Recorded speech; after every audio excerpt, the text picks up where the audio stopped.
అమరావతిలో creative land, 10,000 కోట్ల పెట్టుబడులు, 25,000 ఉద్యోగాలు. కాలం మారుతుంది, అమరావతి పుంజుకుంటోంది.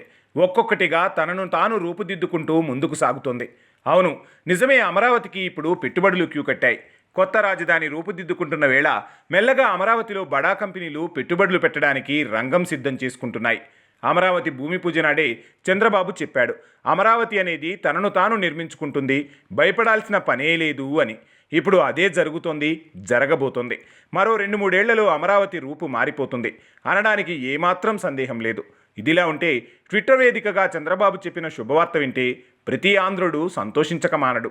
అవును, నిజమే. చంద్రబాబు గారి ట్విట్టర్ ట్వీట్ ప్రకారం ఏపీ రాజధాని అమరావతిలోని నవనగరాల్లో ఒకటి అయిన ఎంటర్టైన్మెంట్ సిటీలో క్రియేటివ్ ల్యాండ్ పెట్టుబడులు పెట్టనుందని తెలుస్తోంది.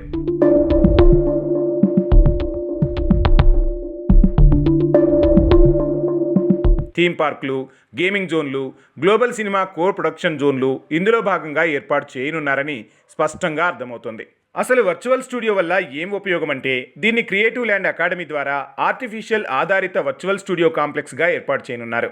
అదే క్రమంలో యువతకు నైపుణ్యం కల్పించడానికి దీన్ని ఏర్పాటు చేస్తున్నారు.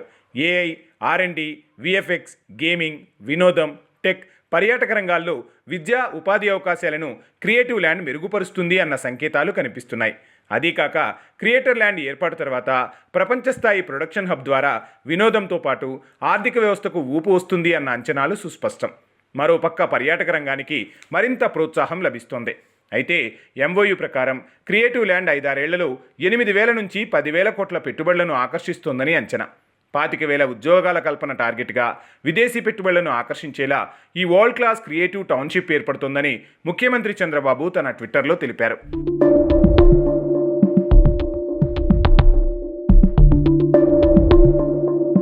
ఇదిలా ఉంటే అమరావతిని నవనగరాలు ప్రైవేటు పెట్టుబడుల మీదనే అభివృద్ధి చెందాల్సి ఉంది. ఈ దిశగా ఏపీ ప్రభుత్వం ప్రైవేటు పెట్టుబడులు సాధించేందుకు విస్తృతంగా ప్రయత్నాలు చేస్తుంది. అసలే అభివృద్ధి అన్న విషయంలో ప్రపంచం కన్నా పరుగు పెట్టే చంద్రబాబు ఇక్కడ ఉండగా ఆంధ్రప్రదేశ్ భవిష్యత్తుకు డోకా ఉండదని చెప్పవచ్చు.